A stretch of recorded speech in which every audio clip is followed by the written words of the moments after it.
Come on. Take that trick. Hey, welcome to Taylor's Trick Taking Table. I'm Taylor. We're getting in shape to cover a couple of John Barron originals. We have the sequel to Tricky Time Crisis, Tricky Time Crisis, The Spawn of Time. Kind of a standalone expansion, if you will, where the hook is, like Tricky Time Crisis, it's a must-not-follow game, but the daughter of Tricky Time, Dr. Tricky Time, is back to seek her vengeance. So a lot of new heroes, some little twists in the card play. We'll explain that to the table. Also, PowerTricks. The reason we're in the gym is, this is, if you're familiar with Legally Distinct He-Man, the idea is the hook.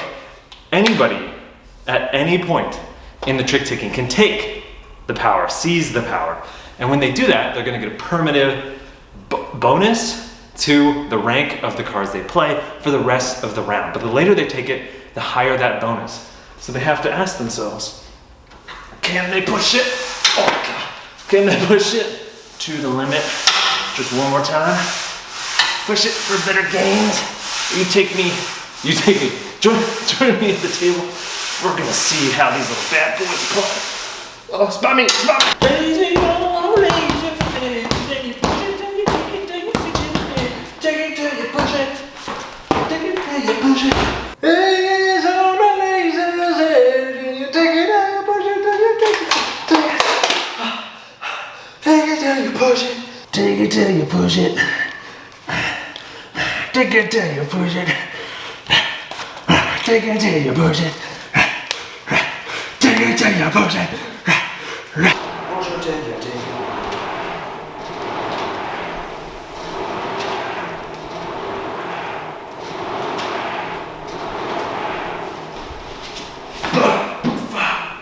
Ouch.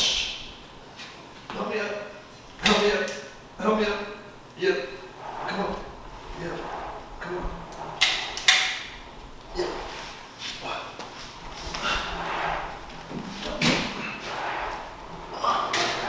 Okay. Take it till you push it. Pushing it on a razor's edge, and you take it till you push it on a razor's edge. Take it till you push it. Push it till you take it. Lead suit. Come on. Before we go, I always think this is so funny whenever I'm here, just the way they space this out. It's like life lies in exercise and success lies in hard work. Like, why did they split lies on its own line? Makes no sense, cracks me up every single time. Okay, let's go to the table.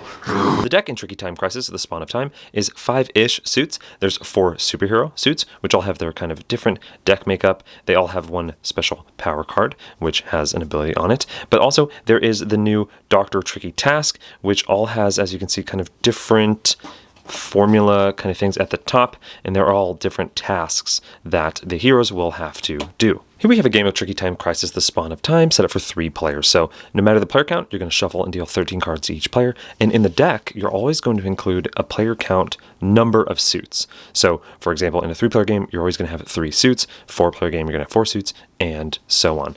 You're also always going to have, as one of the suits, the Dr. Tricky Task, the new kind of villain in the game. And in this one, we have Instant Army and Sudden Shift, so the 3 suits. You're also going to have player count plus 4 cards set aside undealt, and these are going to be stacked here for a draw deck. The last player to swear vengeance is going to start, or it could just be random. Let's start with this player over here. And I'm going to just teach the differences between this and Tricky Time Crisis, so please just watch that video to really get a sense of everything, and then come back here to understand how this is different. So what's different in this one is a few things. So as you can tell, Dr. Tricky Task has a bunch of kind of formulas on the top of the indices here, and they are, oh, there's only ones in here, and they are different tasks that the players have to complete. Like this one here, sum divided by 3. As you can read here, they all have the full descriptions here. The sum of the hero values must be evenly divisible by 3. So sum divided by 3, pretty good. And this one right here says each hero must be equal to or a greater value than the last played hero. As you can see, the first one's smaller than the second one, then the third one. All the icons are pretty intuitive. But so In this game, one of the differences is instead of choosing whenever you want to play the villain, you, if you have the lead, have to play a villain if you can. So this player over here will have to play one of these two cards. It's so the players know the task that they're trying to win, or trying to beat up at the front, so they're not just like surprised at the end. So let's say this X-Men player led with this one. So players have to have a sum divisible by 3. So this player over here will have to play either a red or a green. Let's say they played the 5 in Instant Army. So coming to Invincible here, they have to play red. Looking at their hand, they only have 1 red. Thankfully, they made it out alive, so they play the 4.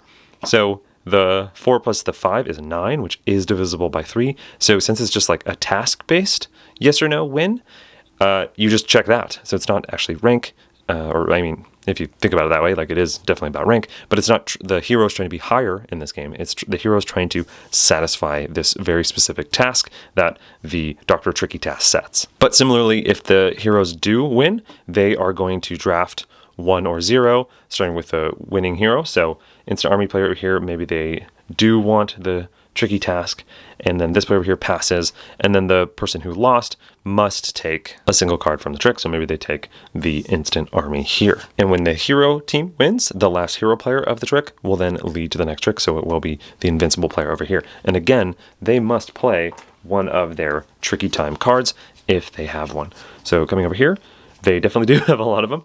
So reading some more of them just to see, this is 3 down to 1, so as you can see, each hero must have equal or lower. That makes sense. This one, all heroes must have a different value. Just some examples here. This one says the sum of the heroes must be less than or equal to 14. Definitely makes sense. This is the average of all values, must be 6. So they'll, again, just play one, and making sure not to confuse the stuff.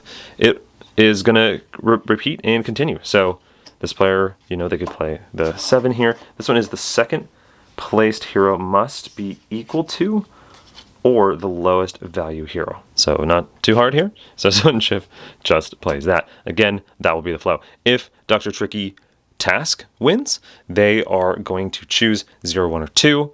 And then after they do that, the heroes are forced to take 1 and 1, and then Tricky Task will then lead to the next trick. So flow like this is going to continue until all players play their cards, or it could happen early if a player must not follow. So as you can see, this player in the bottom right doesn't have red. So if it looked like this, the bottom right player would say, oh, I don't have red, you know, show their hand if they want, and then it would end right away. You wouldn't evaluate this trick, you would just go right to scoring. Also, I said what's special about this game is if you have the lead, like if it's Invincible here, they have to lead with the Dr. Tricky task if they can. If you don't, like if you do have the lead, and let me do this, let's say this was their hand, they can play a hero, but the next player then must play a task. So then this player must play that one. If the second player doesn't have one, so like if the second player had this right here, that's another way it can end. So if the first 2 players among them do not have a tricky task card, then that will also end the hand early. Jumping ahead to the end of scoring, so similar to the Tricky Time Crisis, if you just have one of them, you're going to score the value on the card, but if you have 2 or more of a suit, you're just going to get 2 points per card. There is one special thing to note, which is really fun about the brand new faction, the Instant Army, is when scoring them, if you have busted the suit, meaning you have more than just 1, then you actually don't score 2 points per card, you actually score 3, which is awesome. So this player has 7 points for their 1 Instant Army, but this player over here, they don't have 4, because they busted, they actually have 6. How the Dr. Tricky task score is interesting because, as you can see, they don't really have ranks on here, so how do you score them? Well, it's all about getting an odd number of them, I guess up to a certain point. So you're going to count the number of cards you have, and you're going to check this table, and you're going to get that many points on the bottom depending on that number. So if you don't take any, you get 0 points. Also, if you take 2, 4, or 6 plus, you get 0 points. But again, the odd is the sweet spot, where take 1, you get 10, 3, 30, and 5, 50. That's mostly how to play. You're going to play until at the end of a round, a player has at least 100 points. You're going to finish that round. Whoever has the most points at the end wins. And that's essentially how to play. I've covered a few of the tasks. I think that's a good example, but also it'd be nice to show off a little bit of some of the special cards. So we have Second Chance here. We have Power Glass. So Power Glass, as you can see, the card can go up or down by 1, which is awesome. And while this card is in your score pile, you can add +1 value to each card you play. So super fascinating there. And then second chance, you can discard this card before you play a card into the trick to draw 3 cards and discard 2, then play a card. So that has to do with the draw pile there, as you can see. And this can't, this card cannot be played to a trick or scored. And next up, we have the Instant Army, where this counts as a value of 12, and it counts as actually 2 cards. And if you have this in your personal score pile, you've definitely bested, but you now score 4 cards per card of the suit instead of 2. So that's really, really awesome. And then finally, Sun Shift, which is really cool, is this card's value is either 3, 6, or 9, as you can see up at the top there. But when played to the trick, the player to your left decides which one it is, and it's a value of 9 in scoring. So that's what is new with Tricky Time Crisis, the Spawn of Time. The deck in PowerTricks is 4 suits, but the ranks are kind of offset. And as you can see in this handy dandy deck makeup, it starts at 1, kind of goes up to 15, but as you can see, some suits are shorter and some of them are shifted a little bit. Here we have a game of PowerTricks set up for 4 players. So you're going to shuffle the deck, and at 3 and 4 players, you're going to deal 11 cards each. At 5, you're going to deal 9 cards each. There might be some left over. You're just going to set those aside. You're going to have trump cards, power bonus cards, trick points, and big cards, and also a bunch of kind of gem, relic, amethyst cards. Next, you are going to have chapter cards. I'm going to show you how chapter 1 works, and then I'll show the rest later. And then finally, you are going to have +1 all the way up to +11 kind of ordered, because players will be grabbing that in order. Next up, we're going to have the chapter cards. It's recommended to just play chapter 1, so that's what I'll teach, but I'll show what some of the fun ones do later. It also has some flavor text, and then you're also going to have the +1 through +11 that players will grab as they play the trick taking. So to set up, you can read the fun He-Man-ish text, but also you're going to get the corresponding power bonus, trump, trick, points, and bid card for each. And here we have everything set up for chapter 1. So I'm just going to move a little bit of this to save some room. So now, as you can see, you get 3 points per trick. That's part of the scoring. This is going to tell you what power you're going to get. This is the bid, and we were playing at 4 players, so everyone wants to hit 4 tricks, and then also what the trump is. So it's just the highest card is trump, regardless of suit.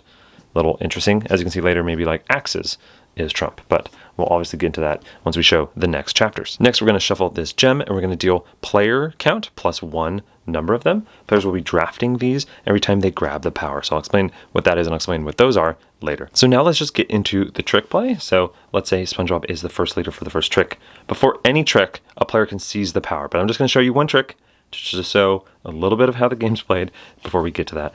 So it is must follow. So let's say SpongeBob plays the purple suit up here. Invincible plays the 5. And remember, it is just the highest number. So say this player up here was actually out of this purple suit, even though they did have it. They could play, because right now it's 8, they could play this blue here and they would be winning because it's just the highest number. And then now the hilt over here, oh, they play the 13 and they win it. They could follow suit. They could play the 11, and as it says up here, since it's highest number, if 2 numbers are the same, they cancel each other out. So boop, that would happen, and so actually Buff SpongeBob would win the trick. They're just going to take the trick and then lead to the next trick. So remember when I said that before any time a player plays into the trick, they could seize the power, grab the power like He-Man. Well, how that works is you're going to keep track over here of the number trick that everyone is on. So as you can see, we just played the first trick, so we can actually get rid of this. So now we are on +2. Well, when anyone wants to, when they go to play into the trick, they can say, I have the power, and they're going to take the card that is showing here, and this is a modifier to the rank of their cards from now on. So part of the crux of the game is, do you get it early and always have that benefit for the rest of the game, or do you wait because it just gets juicier and juicier? So back to this example. Looking at their hand here, maybe SpongeBob thinks they can actually swing some good wins if they do it early. So they're going to play this 10 and they're going to go, I have the power, and they're going to take this +2. They are now, for the rest of the game, always going to have a +2 to their rank. So they played a 12 green. When a player seizes the power, because they can only do this once in a hand, they're going to look up here and they're actually going to draft and take one of these gemstone relic things that we set up at the start. Some of them are super basic. Like this one is just 2 points. You get 2 points. So maybe that's what SpongeBob does. They just take that. They just got 2 points. How cool is that? Players, only one player can seize the power on a turn. So Invincible can't like take this 3 here and go up. They are just going to play the 7 here. And so they are losing because that is, well, I guess they would have been losing anyway because it was already pretty high. This player over here is going to just play a 9. And then finally, the hilt player here is going to play a 6. So again, didn't quite matter because this 10 was already really high. But let's say if SpongeBob didn't grab the power, but actually the hilt grabbed the power. Oh, they would still lose. Let's get a better example. The blade grabbed the power. They have played an 11. So they would actually be beating the 10. So in reality though, SpongeBob did win another trick. And now SpongeBob will lead to the next trick. So maybe later on, maybe this is the third trick, the invincible player says, oh, I have the power. They're going to do a +3. So now again, they have +3 to their cards for the rest of the game. And again, they do draft up here. So what is up here? This one says your bid is 3. So maybe the player wants to change their bid because everyone's bid is default 4. So they could change it by 3. Or some of them are abilities. Like this one says, discard as you play your card to make this trick count as 2 tricks for the winner. So maybe if they're about to win, like this one here, they're about to win this one, they could discard this to get 2 tricks, because again, they're trying to hit their bid. Or this one over here, it says discard to change the trump suit card to the trump suit card of your choice. So you can dig through here, and it won't be high number anymore, it'll be, axes or something, so that's pretty wild. So flow like this is going to continue until players play all the tricks. So we're going to jump ahead to the end for scoring now. Here we are at the end of the round, and there's 3 ways to get points. One of them we already kind of covered. It's just like if your gem gives you points. So SpongeBob down here got 2 points for that gem. Next up is trick points. So each trick that was won, it was worth 3 points each. So Invincible over here got 3 points for their 1 trick. The sword got 3. The hilt down here got 3 of them, so that's 9 points, which is wonderful. And finally, players are going to get a bonus if they hit their bid of, usually it's 4, but again, players could have moved their bid, like down here, the hilt moved it to 3. But if players hit their bid, they're going to get points depending on what power they took.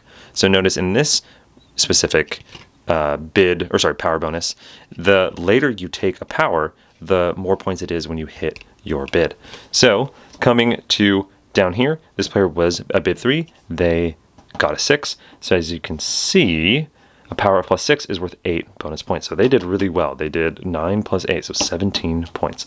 Whereas this player missed their bid, this player missed their bid. This player did get 4, so that's awesome. And they took a +2. So they're going to get 6 points plus the 2, that's 8, plus 4 times 3, so that's 12. That's pretty good. So 20 points. Actually, they did the best. So that was one hand, and that was chapter 1 of the game. You're going to play 3 rounds of play, and the player with the most points at the end wins. We always like to change it up chapter to chapter just to go through and see all the fun stuff. But essentially, I can show you a different setup here. So this is chapter 2. So this is a power bonus of C. And what that one is taking a +1 is amazing. And then it goes down a little bit till the middle is kind of the valley. And then back to 10 and 11 is also more points. The trump is B. So it's just the sword suit. And then the trick points is A. There we go, so it's just 1 point per trick rather. And then finally the bid card is A. So this one is 3 tricks is the bid for 4 players. So again, the chapter cards just give you different setups. As you can see, sometimes it's like, oh, you want in the middle. That last one we just did was you don't want in the middle. This one is 7s across the board. This one was later grabbing it. This one was earlier grabbing it, and this one's kind of like a bounce around. We covered 1 point per trick. Well, there's 2 points per trick. There's no points for tricks. Oof. 3 points for every trick over your bids. You just want a bajillion of them. And then 1 point per trick if you make your bid or win fewer tricks than your bid. Finally, this is all players have bid 1, bid 2, bid 3, bid 4, and then those were again for the player count. And then we've covered this. This is just the different suits, but there's also a no trump. What is more interesting to dig through and look at is the gems here. So we already covered 2 points. Well, there's 1 point. This is 3 points for each opponent that didn't make their bid. 5 points for each opponent that makes their bid. Very interesting. You don't have to fall suit. So sometimes it's powers. Like this one is just +1 per trick you win, which is great. This is 5 extra power. So just get super, super, super strong. You always go last. So really interesting stuff in the gem pile. And that's how I play PowerTricks. So that is PowerTricks and Tricky Time Crisis. Huge grain of salt. I was provided these copies by Baron John Games, and John Baron is a pal, so huge, huge, huge grain of salt.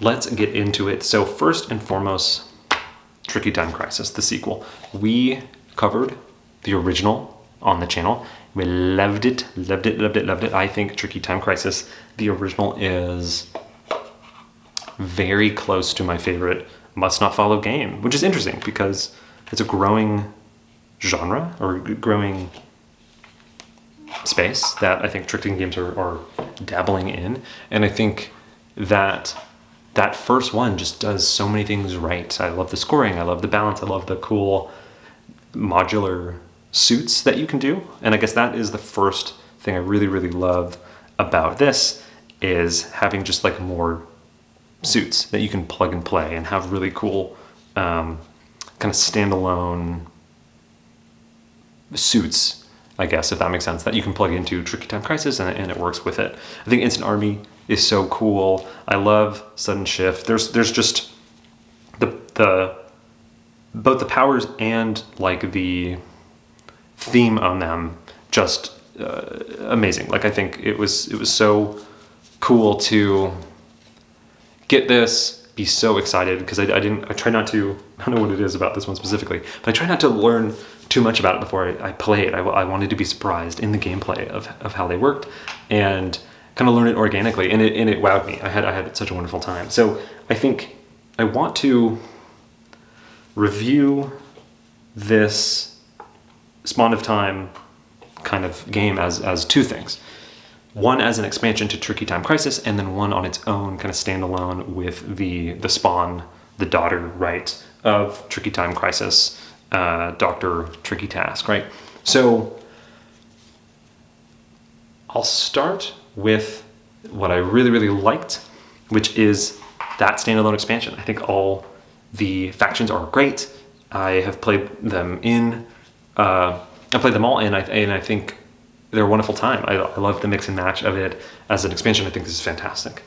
As a standalone with the Dr. Tricky Task, didn't love it. Here's why. It does a couple things that I didn't love. One is the tasks are so many that when you deal out the cards to players, it's a lot of players just like reading and sitting and trying to understand to make sure they get all of the different tasks in their hand. And that felt like, like kind of like, okay, let's shuffle and deal. And then it was like, and let's read the task for a little bit. And so that kind of, like hit like a kind of like a stutter. And then on top of that, in Tricky Time Crisis, you can lead openly, if I'm remembering correctly. But in this one, the lead player has to play a Dr. Tricky Time Task or Dr. Tricky Task card. And why that has to happen makes sense. Players need to know the task that they're getting into. It's like if you played the crew and you halfway through a trick or halfway through a hand or whatever, you got your task. Like that's weird, right? So I get why it has to happen, why the lead player has to play, or if they can't, the next lead player has to play a task. But it's limiting in an unfun way to me. So I didn't love Tricky Task. I think it slows down the start of the game. It slows down the mid-game when players are like, oh, what task is this again? Because there's just so many. And I don't like how it adds that restriction. So I don't know. And like, maybe I'm off, but like the player count difference for these were weird as well. Just that some tasks just felt so different based on the player count. So yeah, I'm not the biggest fan of the standalone Tricky Time, but as an expansion for what I think is an amazing game of Tricky Time Crisis, I thought it was wonderful. So highly, highly recommend it if you have Tricky Time Crisis. If you buy it just for the Tricky Task, or if this is your first entry, I would recommend going to get Tricky Time Crisis, because I think that is more interesting and better personally. Whew, okay, that out of the way, we are on to PowerTricks. I think this was absolutely wonderful. Really, really, really cool system. That hook of delaying to seize the power is so clever, so interesting. I think that is I think a hook comes around once in a while that really stands out to me. And I think I mean, once in a while it may be weird. I get it like a few times a year, but this one just was like, oh, I love that tension where your cards are going to be permanently boosted by that rank for the rest of the round, but you can just like wait to take it again later. Oh, so clever, so clever. And I think it's implemented well. There's a lot going on in the game, which is cool, but there's like a bit of a story, a bit of like a different setup. There's a lot of different trumps. There's a lot of different gem powers. There's a lot of different ways to bid, like a bid chart. So feels kitchen sinky, and at times maybe a bit much, but it has that like built-in replayability that I think is cool. So it's a little bit of a fire hose, I think. I remember teaching it and people being like, what? Just because there's so much going on. But once you get into it, I think like flow works, makes sense. You're getting into the swing of things.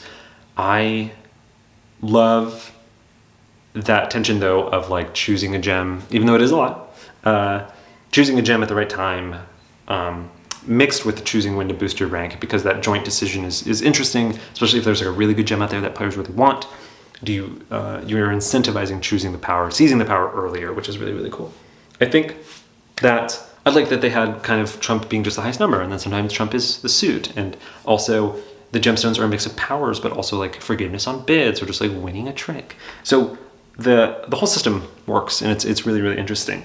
I like also that the suits are different makeups to emphasize a little bit of that math, kind of lean into the math a little bit. In fact, that's I think the main, maybe only con I have of the game, besides it being like a lot. I think a little bit of a fire hose, but again, I think that's good once you get into the system. I think the only actual con I have is when you grab the power, you are always announcing what your rank is. So like if you have a 6, it's like, this is an 11, everyone. This is a 12, everyone. This is a 8, everyone.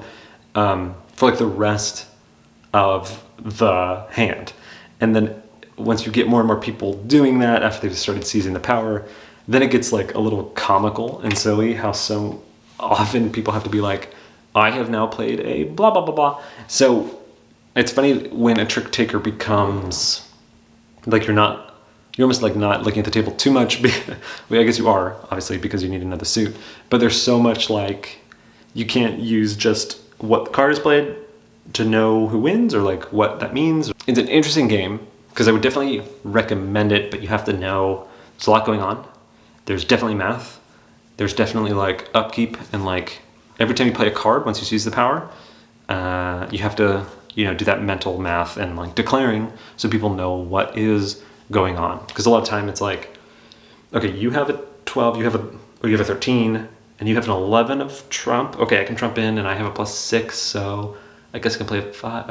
Okay, I'll play a 6. So there's like some of that.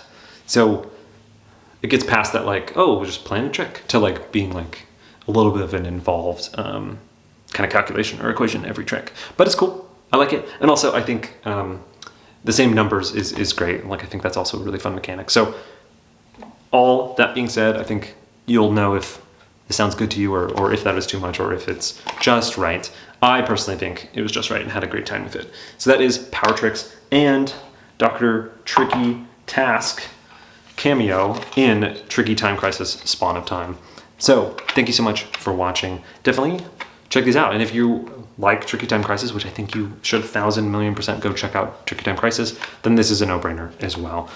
Thanks so much for watching, and I hope I never have to work out ever again. All right, bye.